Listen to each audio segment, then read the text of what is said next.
വന്ദേ മാതരം വന്ദേ മാതരം.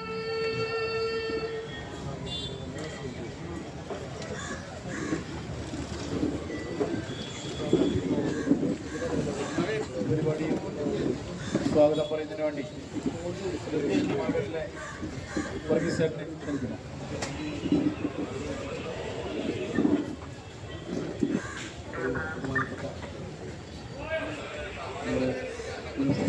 നമ്മുടെ എൽ പിയുമായി സാരവേദത്തിൻ്റെ കാര്യം നമ്മൾ ചേർന്നാണ്. സുരേഷ് എം പി നാട്ടിലെ മറ്റ് വ്യാപാരികളെ, സുഹൃത്തുക്കളെ, നല്ലവരതിനകത്ത് ഇവിടെ നിന്ന് മനസ്സിലെത്തിയിരിക്കുന്നത് എം പി എന്ന രീതിയിൽ മാത്രമല്ല, നമ്മുടെ എല്ലാവരുടെയും ഒരു സുഹൃത്തും സഹോദരനുമായിട്ടാണ് വന്നിരിക്കുന്നത്. അപ്പം നമ്മുടെ മാർക്കറ്റ് സംബന്ധിച്ച പ്രശ്നങ്ങൾ എന്താണ് ഹോട്ടലുകൾക്കുള്ള കാര്യമായതുകൊണ്ട് വീണ്ടും വീണ്ടും പറയുകയാണ്. ഇന്ന് വരുന്നതായിട്ടുള്ള ഒരു സുഹൃത്തുക്കളുടെ അനവധി എം പിമാർ കൊടുക്കുന്ന രീതിയിൽ പാർലമെന്റ് പോയിട്ടുണ്ട്. ഇതിലാരും ഒരു മിനിസ്റ്ററായതിനു ശേഷമോ അല്ലെങ്കിൽ അതിന് ശേഷമോ നമ്മുടെ കാര്യങ്ങളൊന്നും തന്നെ കിടക്കാനായിട്ട് ഇവിടെ വരേണ്ടതായിട്ടില്ല. അപ്പം ആദ്യമായിട്ട് വന്നതിന് നമ്മൾ പ്രത്യേകം ദയവായി നമ്മുടെ ആവശ്യങ്ങൾ എന്താണെങ്കിൽ ദയവ് ഉണ്ടാകെ പറയാനായിട്ട് പറയാം.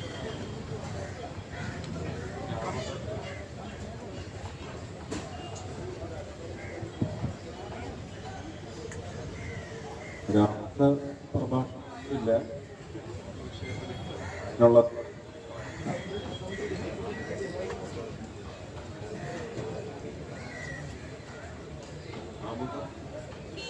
ആമുഖമായിട്ടൊന്നും പറയാനില്ല. വിഷയങ്ങളിലേക്ക് കടക്കാം.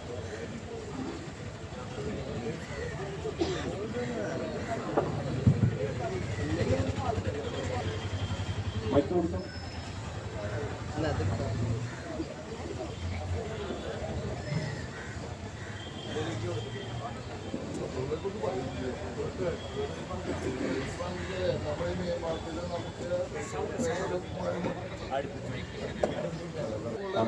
ഒരു കോടി കൊടുത്തപ്പോൾ അതിനകത്ത് ബാക്കി 18 ലക്ഷം രൂപ വന്നു.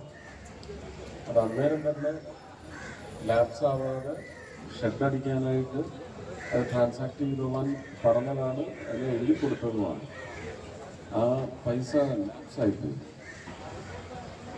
18 ലക്ഷം രൂപയാണ് 1 കോടിയിൽ നിന്ന് ലാപ്സ്. അത് ആരുടെ കുറ്റം കൊണ്ടാണെന്ന് ഞാൻ പറയേണ്ടത്. 1 കോടി കൊടുത്തത് തന്നെയാണ്. അതിൽ ഈ പറയുന്ന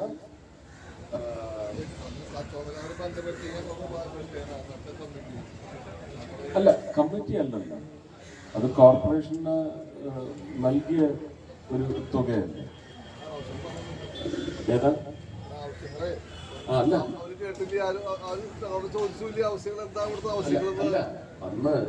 അന്നും അത് വലിയ അത്യാവശ്യമായിട്ട് പറഞ്ഞതിന്റെ പശ്ചാത്തലത്തിൽ നൽകിയതാണ്.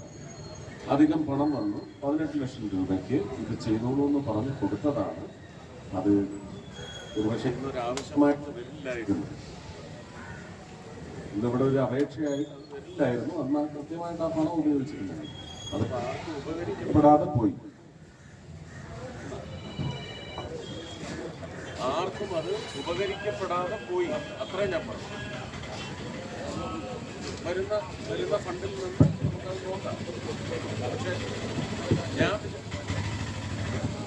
ഞാൻ പിന്നെ അങ്ങനെ ഈ തൊട്ടും തലോടിയും അവിടെ ഇവിടെയുമായിട്ട് ഒരു പദ്ധതിയല്ല ശക്തൻ മാർക്കറ്റ് കേന്ദ്രീകരിച്ച് fish and meat market, flower and vegetable market, അങ്ങനെ സെക്ഷനായിട്ട് തിരിച്ച് ഇത് നിരന്തരമായിട്ട് ഈ ഒരു 100 വർഷത്തേക്ക് നമ്മൾ കൈവയ്ക്കേണ്ടാത്ത തരത്തിലെ ഒരു ഓപ്പൺ മാർക്കറ്റായിട്ട് നല്ല ഇൻഫ്രാസ്ട്രക്ചർ പണിഞ്ഞു വരുന്നതിൽ ഒരു പദ്ധതി ഉണ്ടാക്കണം. അത് കോർപ്പറേഷൻ ആ പദ്ധതി ഉണ്ടാക്കി ഒരു എം പിയെ വില മതിക്കുന്നുണ്ടെങ്കിൽ തന്ന് അതുവഴി മിനിസ്ട്രിയിൽ പോകണം. അർബൻ ഡെവലപ്മെൻറ്റ് മിനിസ്ട്രിയിലാണ് പോകുന്നത്.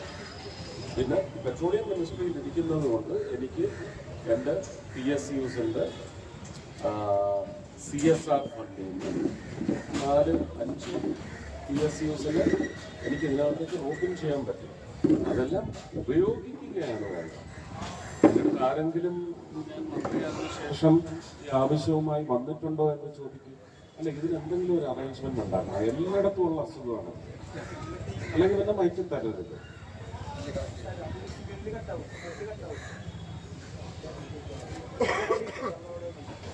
അപ്പൊ അത് നിങ്ങൾ കോർപ്പറേഷൻ ആര് ഭരിച്ചാലും അവരെ കൊണ്ടത് ചെയ്യിക്കണം. ഈ ആവശ്യക്കാരൻ ഇങ്ങനെ ആരെങ്കിലും ഒരു സഭ വിളിച്ചു കൂട്ടുമ്പോൾ അവിടെ പറയുന്നതല്ലാതെ ഇത്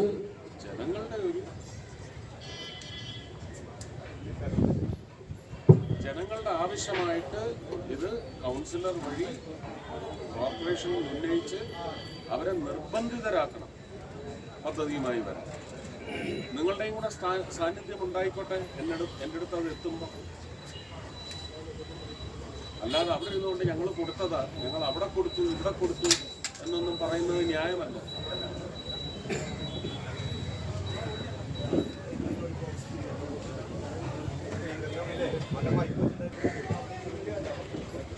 ബഹുമാനപ്പെട്ട നമ്മുടെ MP-യും കേന്ദ്രമന്ത്രിയുമായ നമുക്ക് ഏവർക്കും സുപരിചിതനായ ഒരാൾക്കും സുരേഷ് ഗോപി എന്ന് പറഞ്ഞാൽ പരിചയപ്പെട്ട കാര്യമില്ല.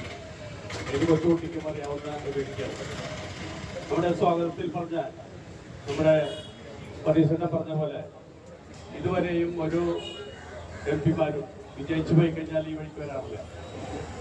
അതിന് ഞങ്ങൾ വളരെയധികം നന്ദിയും കടപ്പാടും അറിയിക്കുകയാണ്. ഇതിൽ പങ്കെടുക്കാനെത്തിയിട്ടുള്ള വിശിഷ്ട വ്യക്തികൾ, വ്യാപാരികൾ, മറ്റു സുഹൃത്തുക്കൾ, ചാനലുകാരെല്ലാവരും നമ്മളിവിടെ ഇങ്ങനെ ഒരു സംരംഭം ഉണ്ടാക്കിയതിന് ആദ്യം തന്നെ ഞാൻ വളരെയധികം നന്ദി രേഖപ്പെടുത്തിയാണ്. ഞാൻ ഇവിടുത്തെ ഒരു വ്യാപാരിയാണ്. ഇതിനു മുൻപും സുരേഷ് ഗോപി സാർ ഇവിടെ വന്നപ്പോൾ ഈ വിവരം ഞാൻ ധരിപ്പിച്ചിരുന്നു. കാരണം ഈ കംഫർട്ട് സ്റ്റേഷൻ ഇവിടെ സ്ഥാപിക്കുന്നത് ആദ്യം നമ്മുടെ മാർക്കറ്റിന്റെ ഉള്ളിലാണ് അവർ ഉദ്ദേശിച്ചത്. അപ്പോൾ ഞങ്ങൾക്ക് 10-14 കമ്മീഷൻകാരുള്ളവർക്ക് മത്സ്യം വെക്കാൻ സ്ഥലമില്ലാത്തവർക്ക് കൊണ്ടുവന്ന് വയ്ക്കാൻ പോയത്. അത് ഞങ്ങൾ തടഞ്ഞു. എന്നുവെച്ചാൽ അതിന് ഇഷ്ടംപോലെ സ്ഥലം ഇവിടെ ഉണ്ടല്ലോ, ഇതൊന്നും സാർ അറിയുന്നില്ല. അപ്പോ ഞങ്ങൾ തടഞ്ഞപ്പോ അറിയിക്കത്തുമില്ല, അറിയാൻ തന്നെ അടുപ്പിക്കത്തുമില്ല. എഴുന്നേറ്റിക്കോ ക്യാമറയിൽ കിട്ടല്ല. അപ്പോ ഞങ്ങളുടെ അത് തടഞ്ഞപ്പോഴാണ് ഈ സ്ഥലത്തേക്ക് മാറ്റിയത്. ഇപ്പോഴും ഇതിന്റെ പ്രവർത്തനം ശരിയല്ല. കാരണം ഒരു രാവിലെ 7 മണിക്ക് തുടങ്ങി 1 മണിയാകുമ്പോൾ അടയ്ക്കും. ഇവിടെയുള്ള വ്യാപാരികൾ പോകുമ്പോൾ 2-3 മണി ഇവിടുത്തെ തൊഴിലാളികളൊക്കെ ഉണ്ടാവും. അവർക്കൊന്നും അത് ഉപയോഗിക്കാൻ പറ്റിയൊരവസ്ഥയല്ല. ഇതുകൂടാണ്ട് ഇവിടെ ഒരു ബാത്റൂമുണ്ട്, അതും കൂട്ടിക്കളിക്കും. തന്നെയുമല്ല, ഇപ്പൊ പുതിയൊരു സംവിധാനം വന്നേക്കുന്നത് നമ്മുടെ മാർക്കറ്റ് ഇവിടെ നിന്നും മാറ്റി വേറെ സ്ഥലത്തേക്ക് മാറ്റുമെന്നുള്ളൊരു അതിന്റെ ഉദ്ഘാടനം ആരംഭിച്ചു. ഞങ്ങളെ വ്യാപാരികളെ അറിയാം, ഒരു നോട്ടീസ് മുഖേന അറിയിച്ചിട്ടുണ്ട്. ഞങ്ങൾ പോയതിനു ശേഷം അത് അറിയുന്നത്. അപ്പൊ ഇതുകൊണ്ട് അങ്ങനെയുള്ള ഒരു പ്രവണത മാറ്റി സാറിനൊക്കെ പറഞ്ഞ പോലെ വ്യാപാരികളെയും ഉൾപ്പെടുത്തിക്കൊണ്ട് ഒരു സംവിധാനം ഞാൻ അന്ന് സാറിനോട് പറഞ്ഞിരുന്നു. ഇത് ചെയ്തപ്പോൾ ഞങ്ങൾക്ക് സീറ്റ് വേണ്ട കാര്യം ആവശ്യമുണ്ടെന്ന് എനിക്കറിയില്ല. സാർ പറഞ്ഞു, കറക്റ്റ് പറഞ്ഞു. അപ്പൊ അതുകൊണ്ട് ഞാൻ പറഞ്ഞപ്പോൾ സാർ എങ്ങനെയൊക്കെ ഉണ്ടെങ്കിൽ ഞങ്ങളെ കൂടെ ഉൾപ്പെടുത്തിക്കൊണ്ടുള്ളൊരു മീറ്റിംഗ് വിളിക്കാൻ പറയാം. എന്നിട്ട് അത് ചെയ്യുമ്പോൾ നമ്മുടെ പോരായ്മകൾ നമുക്കെല്ലാം അറിയുള്ളൂ. സാർ മുഴുവൻ ഇവിടുത്തെ കാര്യങ്ങളൊക്കെ അറിയുള്ളൂ, ഞങ്ങൾ പറയുന്നത് മനസ്സിലാക്കും, അത്രേ ഉള്ളൂ. അപ്പോൾ ഇവിടെയുള്ള വ്യാപാരികളെ തൊഴിലാളികളൊക്കെ രാവും പകലും വരുന്ന ആളുകളാണ്. കുറേ കസ്റ്റമേഴ്സ് വരുന്നുണ്ട്. അവർക്കൊക്കെ നമുക്ക് നല്ല രീതിയിൽ പ്രവർത്തിക്കും. തൃശ്ശൂർ ടൗണിലേക്ക് ഹൃദയഭാഗമുള്ളത്. ഇവിടെ നമുക്ക് നല്ല രീതിയിൽ മാർക്കറ്റ് കൊണ്ടുപോകാൻ സാധിക്കും. അതിന് ഞങ്ങളെല്ലാവരും ഓക്കെയാണ്. ഞാനിപ്പോൾ മാർക്കറ്റ് അസോസിയേഷൻ്റെ വൈസ് പ്രസിഡന്റാണ്, ഇവിടുത്തെ വ്യാപാരിയാണ്, ഈ മാർക്കറ്റിൻ്റെ കമ്മീഷൻകാരുടെ പ്രസിഡന്റാണ്, അങ്ങനെ പറയുന്നത് യൂണിറ്റ് പ്രസിഡന്റാണ്. ഞങ്ങളുടെ പ്രസിഡന്റാണ് ഈ നൽകിയാൽ. അപ്പോൾ ഞങ്ങളെല്ലാവരും എന്തിനും ഓക്കെയാണ്. നിങ്ങളൊരു ഇൻഫർമേഷൻ തന്നാൽ മതി, ഞങ്ങളൊപ്പം ഉണ്ടാവും എല്ലാ കാര്യത്തിലും. അതിലൊരു സംശയമില്ല. എല്ലാവരും ഇപ്പോൾ ഞാൻ വലിയ ആളായിട്ട് പറയണതല്ല, ഞാൻ പറഞ്ഞാലോട്ട് കേൾക്കട്ടെ. ഒരു വ്യാപാരികളോ തൊഴിലാളികളില്ല എന്ന് പറഞ്ഞാൽ ഞാൻ കർശനമായിട്ടില്ല, കാര്യങ്ങൾ നടക്കാൻ വേണ്ടി എല്ലാം പറയും. സാറ് കാര്യം എന്നോട് പറഞ്ഞു കഴിഞ്ഞാൽ ആ കാര്യം ഞാൻ വളർത്തി വേണ്ട വന്നില്ല നല്ല രീതിയിൽ കൊണ്ടുപോകാൻ ഞങ്ങൾ ചെയ്യാറുണ്ട്. പക്ഷെ അത് ഞങ്ങൾക്ക് മേൽത്തട്ടിൽ നിന്ന് വേണം. ഇപ്പോൾ ഇത്രയധികം 107ഓളം റൂമുകളിലുണ്ട്. ഇത് പെട്ടെന്ന് സുപ്രഭാതത്തിൽ നോട്ടീസ് വരികയാണ്. ഇന്നലെ വൈകിട്ട് എന്ന് പറഞ്ഞിട്ട് ഇത് പുനരുദ്ധാരണം നടക്കാൻ പോകുന്നു. ഒരു നിമിഷം ഞാൻ അടയ്ക്കുന്ന അല്ലേ തുടരാം. എനിക്ക് സത്യത്തിൽ ഇത് അറിയില്ല. ഇന്ന് 4 മണിക്ക് വെച്ചിരിക്കുന്ന പരിപാടിയും അറിയില്ല, അതിൻ്റെ ഉദ്ദേശം എന്താണെന്നും ഉദ്ദേശശുദ്ധി എന്താണെന്നും ഒന്നും അറിയത്തില്ല. ഇവിടുത്തെ MP ആണ്. ശരിക്ക് പറഞ്ഞാൽ ഒന്ന് ഡിസ്കസ് ചെയ്യേണ്ട കാര്യമാണ്. കാരണം 2019 തോറ്റുപോയതിനു ശേഷം രാജ്യസഭയിലിരുന്ന് ആദ്യത്തെ സെഷൻ അറ്റൻഡ് ചെയ്ത് ഞാൻ നേരെ വന്നത് ഇവിടെ. ആരൊക്കെയാണ് എൻ്റെ അടുത്ത് മീറ്റിങ്ങിന് വന്നതെന്ന് ചോദിക്കും. ഫിഷ് മാർക്കറ്റിലെ ആൾക്കാരെയും കൊണ്ട് വന്നു. അന്ന് ഒരു പദ്ധതി രേഖ മനസ്സിലുള്ളത് ഇപ്പോഴും സ്വപ്നമായിട്ട് മാത്രമേ അവശേഷിക്കുകയാണ്. സ്വപ്നമായിട്ട് മാത്രം അവശേഷിക്കുകയാണ്. കാരണം ഇതിന് സംവിധാനം ഒന്നുമില്ലെങ്കിൽ നമ്മുടെ കാഴ്ചപ്പാടിന് വഴങ്ങാനെങ്കിലുമുള്ള മനസ്ഥിതി ഉണ്ടാവും. അതിൽ അവരുടെ കാഴ്ചപ്പാട് കൂടി ചേർത്ത് ഇത് നടപ്പിലാക്കി എടുക്കാൻ, എന്നെ ഉപയോഗിക്കാൻ അവർക്ക് സാധിക്കണം. ഇല്ലെങ്കിൽ അങ്ങനെ എന്നെ ഉപയോഗിക്കുന്ന ഒരു സംഘത്തെ കോർപ്പറേഷന്റെ ഭരണത്തിലേക്ക് നിങ്ങൾ കൊണ്ടുവരണം. തൃശ്ശൂർ ഇതില്ലാതെ ഒരു വഴിയില്ല. ഇത് ചുമ്മാ ഒരു എസ്കേപ്പ് റൂട്ട് പറയുന്നതല്ല. അതങ്ങനെ ദുഷ്ടലാക്കുള്ളവർ അതിനെ വ്യാഖ്യാനിക്കും. അതും നിങ്ങൾ മനസ്സിലാക്കണം. കാതലായ പ്രശ്നങ്ങൾ ഇവിടെ ഉന്നയിക്കുമ്പോൾ കൃത്യമായി ഇത് നടപ്പിലാവാൻ എന്താ മാർഗം? ഏത് പാർട്ടി ഭരിച്ചാലും കേന്ദ്രത്തിൽ ഭരിക്കുന്ന ഒരു സർക്കാരിന്റെ പ്രതിനിധി ഉണ്ടെങ്കിൽ ആ പ്രതിനിധിയുമായി നല്ല ബന്ധമൊന്നും വേണമെന്ന് ഞാൻ പറയുന്നില്ല. പക്ഷെ എങ്കിലും ജനങ്ങളെ സംബന്ധിക്കുന്ന വിഷയങ്ങളിൽ സത്യസന്ധമായി ഇടപെടലുകൾ നടത്തി എന്നെ കൊണ്ട് മാക്സിമം ഊറ്റിയെടുക്കാനുള്ള ശ്രമം അവർ നടത്തണ്ടേ? അതിന് തയ്യാറാണ്. ഏത് പാർട്ടിയാണെങ്കിലും തയ്യാറാണ് എന്നുള്ളതാണ് പ്രഖ്യാപിതമായ ഭാരതീയ ജനതാ പാർട്ടിയുടെയും ഘടകകക്ഷികളുടെയും പ്രഖ്യാപിത നയം തന്നെ. വികസനം മാത്രമേ വേണ്ടൂ. അതിനകത്ത് ഈ സബ്കാ സാത്ത്, ഈ സബ് ആരാണ്? എല്ലാവരും. അതിനകത്ത് മാർക്സിസ്റ്റുകാരും ഉണ്ട്, കോൺഗ്രസ്സുകാരും ഉണ്ട്, മുസ്ലിം ലീഗുകാരും ഉണ്ട്, എല്ലാവരും ഉണ്ട്. എല്ലാ ജാതിയുമുണ്ട്. ഇത് പിന്നെ ഭരണങ്ങൾ മാത്രമല്ല ആ സബിൽ വരുന്നത്, പൗരന്മാർ. ഓരോ രാഷ്ട്രീയ കക്ഷിയിലുമുള്ള പൗരന്മാരുടെ സംഗമമാണ് ആ സബ്. സബ്കാ സാത്ത്, സബ്കാ പ്രയാസ്. എല്ലാവരുടെയും പ്രയത്നം, എല്ലാവരുടെയും ആഗ്രഹത്തിന് വേണ്ടിയുള്ള പ്രവർത്തനം, സബ്കാ വിശ്വാസ്. എല്ലാവരെയും കോൺഫിഡൻസിൽ എടുക്കുക, അവരെ ബോധ്യപ്പെടുത്തി നല്ലതിന് എന്ന് പറഞ്ഞ് മുന്നോട്ട് വലതുകാൽ വെക്കുക. സബ്കാ വികാസ്. എല്ലാവർക്കും സ്വന്തപ്പെടാവുന്ന, അവകാശപ്പെടാവുന്ന, സ്വന്തപ്പെടുത്തേണ്ട വികസനം. ഇതില് സബ് എന്ന് പറയുന്നതിനകത്ത് ഒരാളെയും ഒഴിവാക്കാൻ ഉദ്ദേശിച്ചിട്ടില്ല. അപ്പൊ ഇവിടെ നിന്ന് മറ്റൊരു സ്ഥലത്തേക്ക് എന്ന് പറയുന്നത് എനിക്ക് തോന്നുന്നു തൃശ്ശൂരിലെ നാട്ടുകാരറിയുന്നത് ഇനിയായിരിക്കും. ആർക്കും അറിയില്ല. എനിക്കറിയില്ല, എന്നോട് പറഞ്ഞിട്ടില്ല, എന്റെ പാർട്ടിക്കാരും ഇങ്ങനെ ഒരു അറിവുള്ളതായി അറിയിച്ചിട്ടുമില്ല. അങ്ങനെ ഏകപക്ഷീയമായിട്ടൊരു തീരുമാനമെടുക്കാവുന്നതല്ലല്ലോ. നിങ്ങളുടെ ഇവിടുത്തെ ആവാസത്തിന് മതിയായ കാരണമില്ലാതെ ഒരു സ്ഥാനചലനം അതങ്ങനെ പ്രഖ്യാപിക്കാൻ സാധിക്കുന്നതാണ്. എനിക്കറിയത്തില്ല, ഞാൻ അങ്ങനെ ഒരു ഉദ്ദേശമുണ്ട്, അതിലെല്ലാവരുടെയും സമ്മതമുണ്ടെങ്കിൽ നടക്കുന്നത് നല്ലതാണെങ്കിൽ നടന്നോട്ടെ എന്ന് ഞാൻ പറയും. പക്ഷെ ഇത് ഈ പറയുന്ന സൗകര്യങ്ങളെല്ലാം ഒത്തിണങ്ങിയ മറ്റ് സിറ്റിയുടെ ഒരു പ്രവർത്തനത്തിനും വിഘാതമായി മാറിയിട്ടില്ലാത്ത ഒരു പ്രസ്ഥാനത്തിന്റെ സ്ഥാനചലനം എന്തിനു വേണ്ടി? ഇതൊക്കെ പറഞ്ഞ് നമ്മളെ ബോധ്യപ്പെടുത്തുന്നില്ല. ഇല്ല, പിന്നെ ഞാനത് അറിയാതിരിക്കുന്നു എന്ന് പറയുന്നതിന് വ്യക്തമായ കാരണവുമുണ്ട്.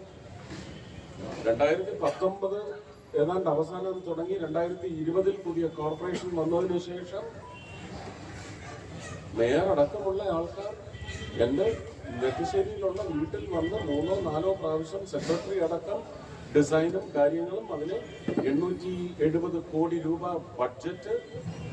ഇതിൽ കേന്ദ്രത്തിന് എന്ത് സഹായിക്കാൻ പറ്റും അന്വേഷിക്കണം. നിങ്ങളിത് കേന്ദ്രത്തിന്റെ ലോഗ് ബുക്കിലേക്ക് രജിസ്റ്റർ ചെയ്യൂ എന്ന് പറയുന്നത് തെറ്റായ മിനിസ്ട്രിയിലേക്കാണ് അയച്ചത്. ഇതും ഞാൻ അറിയുന്നില്ല. എനിക്കതിന്റെ റെഫറൻസ് നോട്ട് വരുന്നില്ല. എനിക്കതിന്റെ റെഫറൻസ് നമ്പർ, ഫയലിന്റെ അവിടെ സ്വീകരിച്ച ഫയൽ നമ്പറിന്റെ റെഫറൻസ് നമ്പർ കിട്ടിയാൽ മാത്രമേ എനിക്കത് എന്റെ ഓഫീസിൽ നിന്ന് പിന്നെ നീങ്ങാൻ പറ്റൂ. ഞാനിത് അറിയുന്നില്ല. 2022 റിട്ടയർ ആവാൻ പോകുന്നതിന് തൊട്ട് മുമ്പ് വീണ്ടും വർഗീസ് ചേട്ടനോട് ചോദിച്ചപ്പോൾ പറഞ്ഞത് അത് അയച്ചിട്ടുണ്ട്, മറുപടി വന്നിട്ടില്ല. എനിക്കറിയില്ല ഇതിന്റെ സത്യാവസ്ഥ എന്താണെന്ന്. ഒരു ഫയൽ നമ്പർ കിട്ടാതെ എനിക്ക് അത് പിന്നെ റിട്ടയർ ചെയ്ത് കഴിഞ്ഞ് എനിക്ക് അതിന് അവകാശമില്ല. എങ്കിലും ശ്രമിച്ചിട്ടുണ്ട്.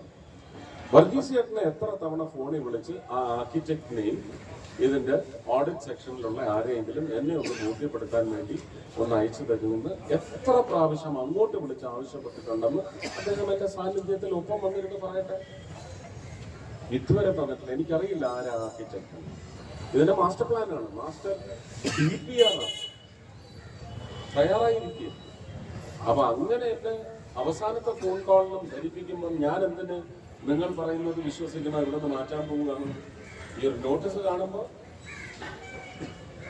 സംശയം ദൂരീകരിക്കപ്പെടുന്നുണ്ട്, എങ്കിലും അറിയാത്ത കാര്യമാണ് ഇത്. എനിക്ക് തോന്നുന്നു ഞാൻ ഒരു 2 മാസം മുമ്പ് ലുലുവിന് ലുലു പിന്നെ ഇത് മോളിനോട് കിടപിടിക്കുന്ന ഒരു ഓപ്പൺ മാർക്കറ്റ് എന്ന് പറഞ്ഞത് കേട്ട് ചിലപ്പോൾ പെട്ടെന്ന് വരണ്ടെങ്കിലും അല്ലേ, മറ്റേ 2ാം വർഗീസും എല്ലാം കൂടെ ചേർന്ന് ഉണ്ടാക്കിയതായിരിക്കാം ചിലപ്പോൾ, എനിക്കറിയത്തില്ല. അല്ലേ? അല്ല, ഇത് നിങ്ങൾക്ക് സ്വീകാര്യമാണ്. ഇതിന്റെ ഉപയോക്താക്കളായ ഒരു സമൂഹത്തിന് സ്വീകാര്യമാണെങ്കിൽ, ഇത് നല്ല പദ്ധതിയാണെങ്കിൽ നല്ലത് നടക്കട്ടെ. പക്ഷെ ഇത് നമ്മൾ ആരും അറിഞ്ഞില്ല എന്ന് വന്നാൽ പിന്നെ എന്താണ് അതിന്റെ ഉദ്ദേശം? പിന്നെ ഇത് പണിയുമെങ്കിൽ തന്നെ ഇന്ന് ഉദ്ഘാടനം നടത്തിയാലും ഇത് ആര് പണിയുമെന്നുള്ളത് പിന്നെ ജനങ്ങളല്ലേ തീരുമാനിക്കാൻ പോകുന്നത്. ആ തീരുമാനത്തെ കുറിച്ചാണ് ഞാൻ നിങ്ങളോട് നേരത്തെ പറഞ്ഞത്. ഭാരതീയ ജനതാ പാർട്ടി കോർപ്പറേഷൻ ഭരണം ഏറ്റെടുക്കുകയാണെങ്കിൽ യുക്തിപൂർവം സബ്കാ സാത്ത് എന്ന് പറയുന്ന വികസന പരമ്പരയുടെ തുടർച്ച തൃശൂർ കോർപ്പറേഷനിലും കൊണ്ടുവന്നിരിക്കുന്നു. ഇതൊരു ഇലക്ഷൻ പ്രചരണ യോഗമല്ല, ഇലക്ഷൻ പ്രഖ്യാപിച്ചിട്ടുമില്ല. പക്ഷെ എങ്കിലും അത് പറയാറില്ല. അതുറപ്പ് വരും. ഈ പറയുന്ന വർഗീസ് ചേട്ടൻ പറഞ്ഞ 877 കോടി എന്നാണ് എൻ്റെ നേരിയ ഓർമ്മ. അതിനുള്ള മാർഗം ഞാൻ കണ്ടെത്തും. അന്നേരം പിന്നെ സംസ്ഥാന സർക്കാർ അതിൽ എത്ര ശതമാനമെന്ന് പറയുന്ന ഒരു കോപ്പറേറ്റീവ് ഫെഡറലിസത്തിന്റെ സ്ട്രക്ചറിൽ അങ്ങനെയാണല്ലോ. ഇതൊക്കെ നിശ്ചയിക്കപ്പെടും. 80-20 ആണോ അതോ 20-80 ആണോ, അതൊക്കെ നമുക്ക് പിന്നെ തീരുമാനിക്കേണ്ട കാര്യമാണ്.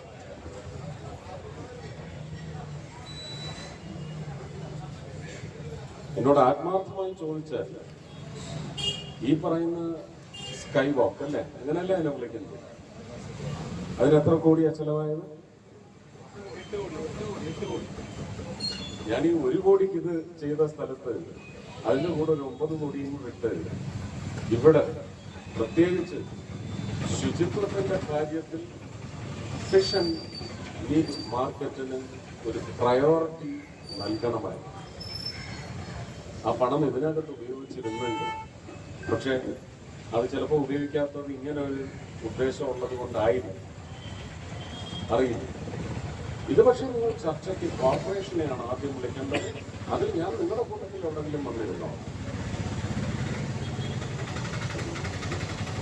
ഉദ്ഘാടനത്തിന് മുമ്പ് നിങ്ങൾ കോർപ്പറേഷനെ വിളിക്കേണ്ടത് ചർച്ചയ്ക്ക്. ഓപ്പണായിട്ട് ചർച്ച ചെയ്യും മീഡിയയുടെ പ്രസൻസിൽ. ആരും അറിഞ്ഞില്ല എന്നല്ലേ പറയുന്നത്. ഇവിടുത്തെ റൈസ് മാർക്കറ്റിൽ അവർക്കറിയുമോ? അതോ ഫിഷും മീറ്റും ഫിഷൻ മീറ്റ്.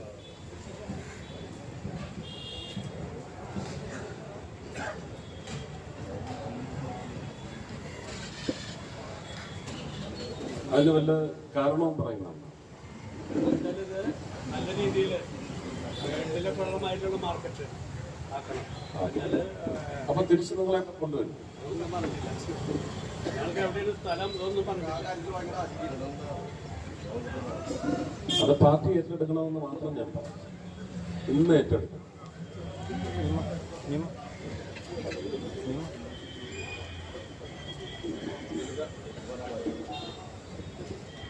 അപ്പോൾ ഞാനിനി കൂടുതലൊന്നും പറയുന്നില്ല. കാരണം സാറിന് തിരക്കുള്ള ആളാണെന്നൊക്കെ എല്ലാവരും തിരക്കിലായിരിക്കും. എന്തായാലും നമുക്ക് എനിക്ക് പറയാനുള്ളതെന്ന് വെച്ചാൽ ഇവിടെ ഈ മാർക്കറ്റിനെ ചുറ്റിപ്പറ്റി ഒരു 10,000-3000 ചെറിയ ആളുകൾ ഇവിടെ ജീവിച്ചു പോകുന്നു. അതിൽ വ്യാപാരികളുണ്ട്, തൊഴിലാളികളുണ്ട്, സൈക്കിൾ വ്യാപാരികളുണ്ട്, വരുന്ന കസ്റ്റമേഴ്സൊക്കെ ഉണ്ട്. അവർക്കൊക്കെ നല്ല രീതിയിൽ എന്തൊക്കെ ചെയ്യാൻ പറ്റുന്നോ അതാണ് നമുക്ക് ചെയ്യേണ്ടത്. ഒരു മാസ്റ്റർ പ്ലാൻ തന്നെയാണ് ഉണ്ടാവുന്നത്. ഈ പറയുന്ന താങ്കൾ ആവശ്യപ്പെട്ട എല്ലാ അംശങ്ങളും, അതുപോലെ പലർക്കും പല ഐഡിയാസുകൾ, ഇതെല്ലാം കൂടി ക്രോഡീകരിച്ച് എല്ലാം സാധിച്ചു തരികയാണ് സാധ്യമാക്കുന്നത്. ഫീസിബിളായിട്ടുള്ള കാര്യങ്ങളെല്ലാം ഉൾപ്പെടുത്തിക്കൊണ്ട് ജനഹിതത്തിനും ജനത്തിന്റെ സൗകര്യം എന്ന് പറയുന്നത് പൂർണ്ണമായും നമുക്ക് പ്രാപ്തമാക്കുന്നതിന് വേണ്ടുന്ന തരത്തിലൊരു DPR സൃഷ്ടിയാണ് ആദ്യത്തത് വേണ്ടത്. അത് മനസ്സിലാക്കാൻ വേണ്ടിയാണ് ഇപ്പോൾ സൃഷ്ടിയിൽ ഇരിക്കുന്ന DPR ചോദിച്ചത്. ഇതുവരെ തന്നിട്ടില്ല. ഏതാണ്ട് 3-4 പ്രാവശ്യം അദ്ദേഹം സെക്രട്ടറി ആയിട്ട് എൻ്റെ നെറ്റിശ്ശേരിയിലുള്ള വീട്ടിൽ വന്നതാണ്. അവർക്ക് നന്നായിട്ട് അറിയാം ഞാനത് വാടകയ്ക്ക് എടുത്ത് താമസിക്കുന്ന സ്ഥലമാണ്. അവരുടെ രാഷ്ട്രീയം തന്നെയാണ് പിന്നെ കള്ളത്തരം എഴുന്നള്ളിക്കാനും അതിന് നെറ്റിപ്പട്ടം കെട്ടാനും ഒക്കെ നടന്നു. ഇവിടുത്തെ പോലീസിനും അറിയാം. കാരണം 3 ഗവർണർമാർ ഞാൻ അവിടെ താമസിക്കുമ്പോൾ എന്നെ കാണാൻ വേണ്ടി വന്നിട്ടുണ്ട്. ആ 4 വർഷത്തിനിടെ ഞാൻ 5-5.5 വർഷത്തോളം അവിടെ താമസിച്ചു.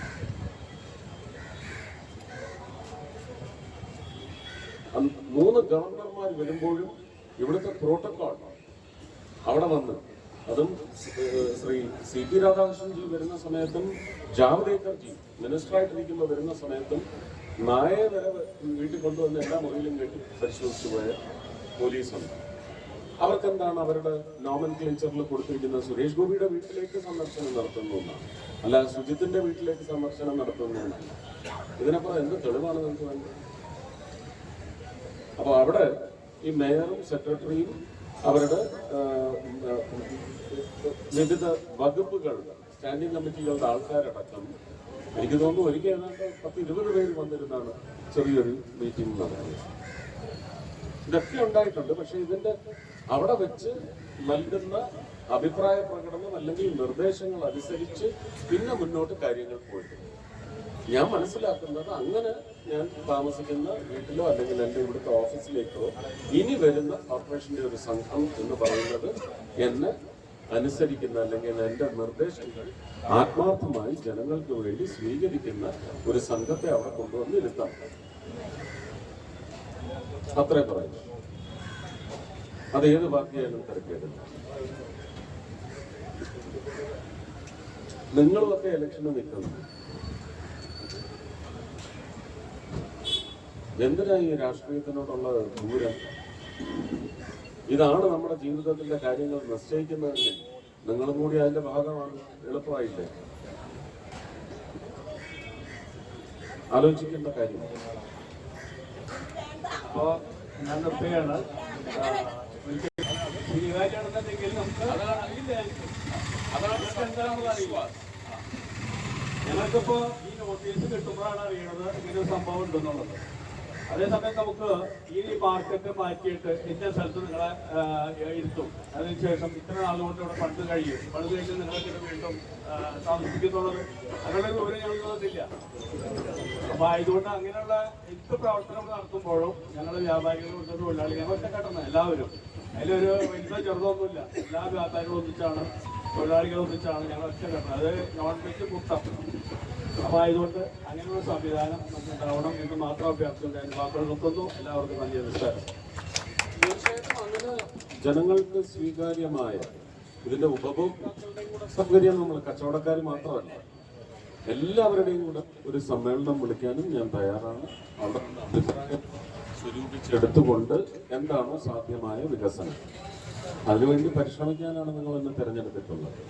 അതിന് ഞാൻ സഹകരിക്കാൻ തയ്യാറാണെന്ന് അറിയിച്ചു.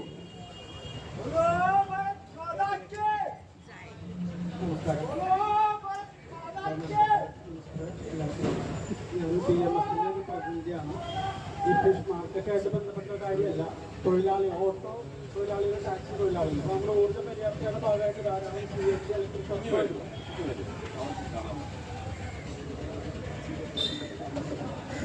ഊർജ്ജ പര്യാപ്തതയുടെ ഭാഗമായിട്ട് ഗവൺമെന്റ് ധാരാളം നടപടികൾ എടുക്കുന്നുണ്ട്. അതിലൊന്നാണ് CNG ഇലക്ട്രിക് വാഹനങ്ങൾ. എന്നാൽ ഇത് CNG വാങ്ങിയിട്ടുള്ള കുറച്ച് ആൾക്കാർക്ക് അത് സുലഭമായിട്ട് ഇഷ്ടം പോലെ കിട്ടുന്നില്ല എന്നൊരു പരാതി ഓട്ടോക്കാർ മാത്രമല്ല ബസ് ഓണേഴ്സും കോടിക്കണക്കിന് രൂപ ബാക്കിയാണ് കൺവേർഷൻ നടത്തിയിരിക്കുന്നത്. ഡീസലിൽ നിന്ന് മാറ്റി CNG. അപ്പോൾ അവർക്ക് ഡീസലിൽ ഓടാനുള്ള ഓപ്ഷനും ഉണ്ട്. പക്ഷെ ആ കാശ് ചെലവാക്കിയതിന്റെ ഗുണം അവർക്കോ രാജ്യത്തിനോ ഉണ്ടാകുന്നില്ല. CNGയുടെ കാര്യത്തിൽ സംസാരിക്കാനായിട്ട് ബസ് ഓണേഴ്സിനെയും കൂട്ടി ഇന്ത്യൻ ഓയിലിന്റെയും BPCLന്റെയും ഉദ്യോഗസ്ഥരെ വിളിച്ചിരുത്തി സംസാരിച്ച് അതിന് പോംവഴി കണ്ടെത്തിയിട്ടുണ്ട്. എത്രയും പെട്ടെന്ന് അത് നടപ്പിലാകുന്നതുമാണ്. കേട്ടാണ് ഞാൻ പറഞ്ഞത്. കേട്ടോ, ഒരു 10 ദിവസം മുമ്പാണ് ആ മീറ്റിംഗ് നടന്നത്.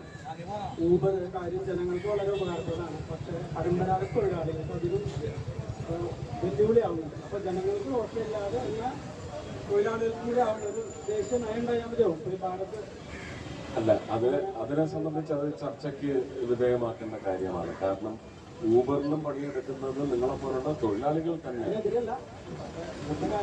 പക്ഷെ തങ്ങളില്ല അതിനൊരു പോക്കറ്റ് അറേഞ്ച്മെന്റ് ഉണ്ടാവണം. എല്ലാവരും നിലനിൽക്കണം. സസ്റ്റൈനബിലിറ്റിയാണ് പുതിയ ലോകത്തിന്റെ. എല്ലാവർക്കും സഹവർത്തിത്വം, അല്ലേ, സഹസ്ഥാപന അധികാരം, അവകാശം, ഇതെല്ലാം നമ്മൾ സംരക്ഷിക്കും. ഒരാളെയും അവര് 4 വീലിലോടുന്നു, നമ്മൾ 3 വീലിലോട്ട് എന്ന് പറഞ്ഞ ആവശ്യം അത് സുഗമതയ്ക്ക് വേണ്ടി. അതിനുവേണ്ടി എല്ലാവരും ഒത്തൊരുമിച്ച് മുന്നോട്ട് പോകണം.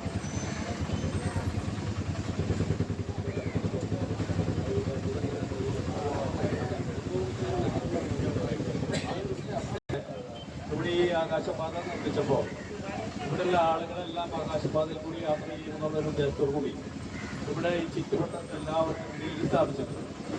ഇപ്പോൾ നമുക്ക് ഒന്ന് ശക്തൻ ബസ് സ്റ്റാൻഡിലേക്ക് പോകണമെങ്കിൽ ഇങ്ങനെ റൗണ്ട് ചുറ്റിയിട്ടുള്ള പോകാനായി. അപ്പോൾ ഒരാൾക്കെങ്കിലും കിടക്കാവുന്ന ഇതിലുള്ള ഒരു ചെറിയൊരു ഇത് അവിടെ ഇടണമെന്ന് കോർപ്പറേഷൻ ഞാനിത് കമ്മീഷണർ വിളിച്ച്, പോലീസ് കമ്മീഷണർ വിളിച്ച് ഇന്ന് തന്നെ നമ്മൾ പോംവഴി കണ്ടെത്താൻ തരാം. ഇപ്പം തന്നെ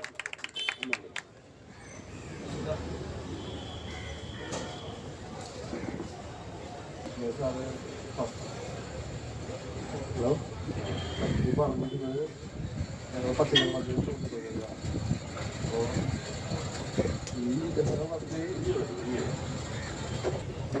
മത്സ്യമാർക്കറ്റ് ഹലോ മത്സ്യമാർക്കറ്റ് മാർക്കറ്റിൻ്റെ സംബന്ധിച്ചോളം ഇവിടെ ഒരു ജീവിതം ഞങ്ങൾ കുറേ ആഗ്രഹിച്ചു. പച്ചക്കറി മാർക്കറ്റ് ഇതേ ഒരു രീതിയിലേക്ക് ലെവലിൽ നോക്കാൻ അന്ന് സാർ പറഞ്ഞിരുന്നു നമുക്ക് വേണ്ട വഴി ചെയ്യാമെന്ന്. ഒരു ടോയ്ലറ്റിൻ്റെ സമയം കുറേ വർഷമായി ഞങ്ങൾ ഇത് പറഞ്ഞുകൊണ്ടിരിക്കുന്നു. ഇതേവരെ തീരുമാനങ്ങളായിട്ടില്ല. അല്ല, ഈ ടോയ്ലറ്റ് ഉപയോഗിക്കാൻ വേണ്ടിയാണ് നിർമ്മിച്ചു കൊടുത്തത്.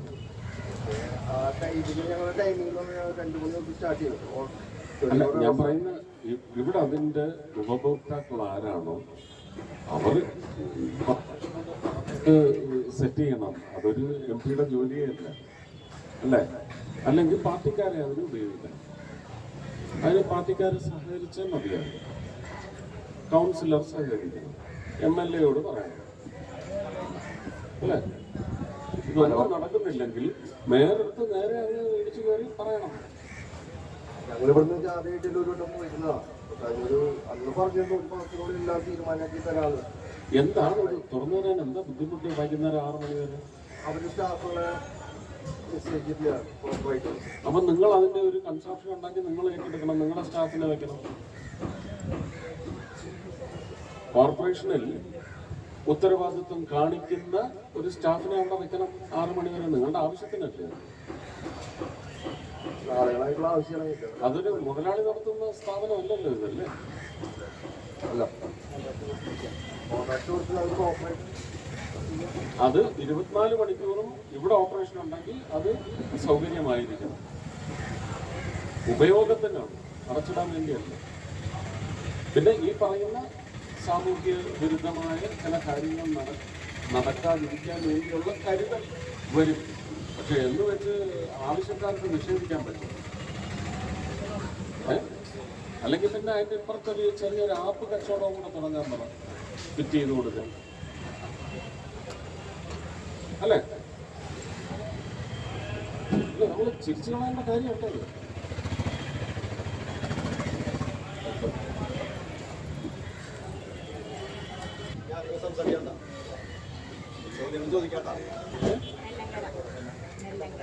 നെല്ലങ്കൽ അവർ ചെന്നപ്പോഴും ഇതുപോലെ 3 വിഷയങ്ങളാണ് അദ്ദേഹം ഇന്നലെ, ഞാൻ രാത്രി വിളിച്ച് പറഞ്ഞു, ഇന്നലെ രാത്രി തന്നെ അദ്ദേഹത്തിൻ്റെ ഓഫീസേഴ്സിനെ അയച്ച് അതിൻ്റെ ഒരു കണക്കെടുപ്പ് നടത്തിയിട്ടുണ്ട്.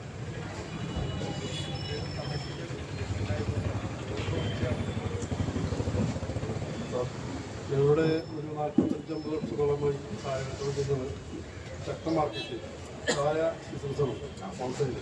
അതിപ്പോൾ ചെയ്തുകൊണ്ടിരിക്കുന്നത് ഈ ഗവൺമെൻറ്റാണ്. സാറോടെ വന്നിരിക്കും. ഇത് 40 ദിവസം ഈ മാർക്കറ്റ് തൃശ്ശൂർ മാർക്കറ്റിനാണ് പറ്റുന്നത്. അതിനുള്ള സൗകര്യങ്ങളില്ല, തിരക്കിറക്കാനും അങ്ങനെ പിടിക്കുന്ന സൗകര്യങ്ങളില്ല, വണ്ടി വരാനും ഉള്ള സൗകര്യങ്ങളില്ല. നമ്മൾ കോർപ്പറേഷൻ ഇപ്പോൾ ബിൽഡിംഗ് പണിയാൻ പോകണമെന്ന് പറയുന്നത് ഈ സ്ഥലത്താണ്. ഞങ്ങളെ ഇത് മാറ്റി കിട്ടിയില്ല. ഈ കൊറോണയുടെ ബാധിച്ചിട്ടാണ് ഞങ്ങളിത് മാറ്റിയത്. കൃഷി മാർക്കറ്റിനകത്ത് പുറത്തോട്ട് മാറ്റിയത് അകലം പാലിക്കുന്നത്. പക്ഷേ ഇപ്പോൾ എന്താ കഴിഞ്ഞാൽ അങ്ങോട്ട് പോകാൻ പറ്റില്ല, അവിടെ സൗകര്യമില്ല. ഞങ്ങളിപ്പോൾ ചെയ്യുന്നിടത്താണ് ഒരു ബിൽഡിംഗ് പണിയാൻ പോകുന്നുണ്ട്. ഞങ്ങളതിന് അപേക്ഷ കൊടുത്തിട്ടുണ്ട്. സാറ് വേണ്ടതിനൊന്ന് കിടന്നു. ഇത് ഹോൾസെയിൽ ആയ മാർക്കറ്റിൽ വരുന്ന ഹോൾസെയിൽ വ്യാപാരം ഉണ്ടെങ്കിൽ നമ്മൾ പുറത്തേക്ക് വില കൊടുക്കാൻ റീറ്റെയിൽ വിൽക്കാൻ പറ്റുള്ളൂ. ഞാനിത് ആരെ വിളിച്ച് സംസാരിക്കണമെന്നുള്ളതാണ് എൻ്റെ അങ്കലാപ്പ്. ഒരുപാട് വിഷയങ്ങളിൽ സംസാരിച്ചു. ഞാനിപ്പോൾ അവരെ ബാധിക്കുന്ന വിഷയമായതുകൊണ്ട് ഞാൻ അതിനെ സംബന്ധിച്ച് ഇവരൊക്കെ അത് വാരിക്കോരിയെടുത്തിട്ട് ഫ്രൈ ചെയ്തങ്ങ് നാട്ടുകാരെ അറിയിക്കും. അതുകൊണ്ട് ഞാൻ ഒരു രാഷ്ട്രീയപരമായിട്ടൊരു ഇലക്ഷനും എടുത്ത് നിൽക്കുന്നു. ഞാൻ അതങ്ങനെ ഒരു ഇലക്ഷൻ ആയുധമായിട്ട് ഉപയോഗിക്കുന്നില്ല. എങ്കിലും എൻ്റെ അഭ്യർത്ഥനയാണ്, ഇവർക്ക് ഇഷ്ടമുള്ള ഒരു വാക്കല്ല, പറഞ്ഞ നിലയ്ക്ക് നിൽക്കുന്ന ജനപ്രതിനിധികൾ നിലയ്ക്ക് നിർത്താൻ സാധിക്കും. അങ്ങനെയുള്ളവരെ നിങ്ങൾ കണ്ടെത്തും. ഇനി ഒരു കഷ്ടിച്ചൊരു 2 മാസം കൂടെ കാത്തിരുന്നാൽ പോലും ഞാനും ആ മുഹൂർത്തത്തിന് വേണ്ടിയാണ് കാത്തിരുന്നത്. ഒന്ന് വരട്ടെ, അന്നേരം നമുക്ക് കൃത്യമായി അല്ല പറയാനുള്ളത് പലതും പറയാതിരിക്കാനൊക്കെ.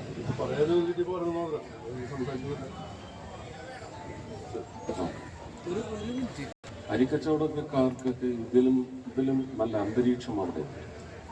ഇത് ഞാൻ 2019 ഇലക്ഷന് വന്നപ്പം മുതൽ കണ്ടതിനകത്ത് വലിയ മാറ്റം സ്വപ്നം കണ്ടെങ്കിലും ഒന്നും എനിക്ക് ചെയ്യാൻ സാധിച്ചിട്ടില്ല. ഇപ്പം മന്ത്രിയായി ഇരുന്നിട്ട് കൂടി ഒരു CSR ഡിപ്ലോയ് ചെയ്യണമെങ്കിൽ എനിക്ക് പറ്റുന്നില്ല.